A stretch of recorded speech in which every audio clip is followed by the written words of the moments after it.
listening to the Friday Five here on the Agent Survival Guide podcast. I'm your host, Sarah Ruppel, and today is Friday, April 11th. Normally, in these episodes, we bring you 5 different headlines from the week that you should know about. This week, we are focusing in on one of the most recent CMS releases. On Monday, April 7th, CMS released the 2026 Medicare Advantage and Part D rate announcement. We got several updates to what was projected in the advance notice on January 10th of this year. So we'll start out with what has stayed the same from the advance notice to the final 2026 rate announcement. First thing on the list, we will kick it off with star ratings. Star ratings came in down 0.69%, same as the advance notice, but quite a difference compared to last year's numbers, where ratings were only down 0.11%. Not too many updates on star ratings. The usual annual update to the list of disasters that disrupted care, and a handful of changes in star rating measures, but not much change in those measures. 8 Part C measures were given lower weights, while 4 Part D measure weights were lowered. And then there was one new measure for 2026, kidney health evaluation for patients with diabetes, with a measure weight of 1, and that is not included in the 2026 Categorical Adjustment Index, which, other than the addition of that measure, remains unchanged from 2025. Second thing on our list that stayed the same, risk model revisions and FFS normalization. CMS projected this to be negative 3.01% in the advance notice, and that is what they published in the rate announcement on Monday.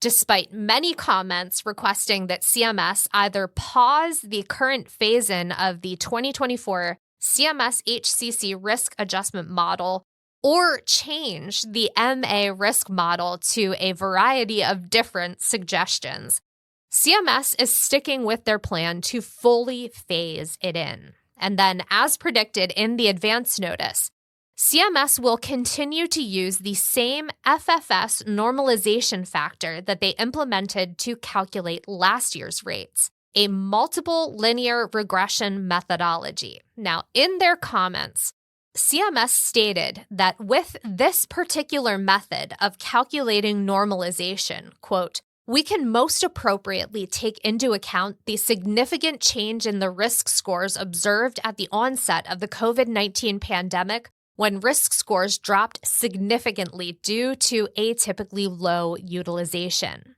This methodology enables CMS to incorporate the most recent years of data in the FFS risk score trend in order to reflect current risk and to project a risk score that best estimates the average FFS risk score in the payment year given the currently available data, end quote. The negative 3.01% risk model revision and FFS normalization score means that we'll see a drop in what the government pays Medicare Advantage plans. Thankfully, that is just one part of the expected change in revenue. But I don't want to get too far ahead of myself, so let's just move on in our list to the things that changed between the 2026 advance notice and rate announcement. Thing 3, and no, it does not have blue hair, nor is it wearing a red jumpsuit. Let's talk about rebasing and repricing. This plays a very small part in the culmination of our episode, and it is a process CMS uses to adjust Medicare Advantage rates based on a county-by-county reassessment of traditional Medicare costs. It's marked as TBD in the advance notice because, quote, impact is dependent on finalization of the average geographic adjustment index, which was not available with the publication of the coverage year 2026 advance notice, end quote. That reassessment has been completed and came in at negative 0.28% for coverage year 2026, which is an increase from the negative 0.07% in coverage year 2025. Now, moving on to our fourth thing, and the beginning of the positives in the 2026 rate announcement. Let's talk about the effective growth rate. CMS announced a noticeably larger growth rate of 9.04% in the 2026 rate announcement. That is compared to the almost 6% effective growth rate of the advance notice. So, sizable difference there. Couple things I want to mention. First, let's get a definition. In CMS verbiage, the effective growth rate, quote, reflects the current estimate of the growth in benchmarks used to determine payment for Medicare Advantage plans, end quote. In other words, the effective growth rate is the CMS estimate on how the cost of providing care to Medicare Advantage beneficiaries will either increase or decrease. When comparing the release of the 2025 MA and Part D advance notice to that of the 2026 MA and Part D advance notice, 2026 came in earlier than usual, published by CMS on January 10th this year, as opposed to the 2025 advance notice that came out on January 31st, 2024. CMS does mention that the higher effective growth rate is partially due to the change in time frame between publication of the 2026 advance notice and the rate announcement.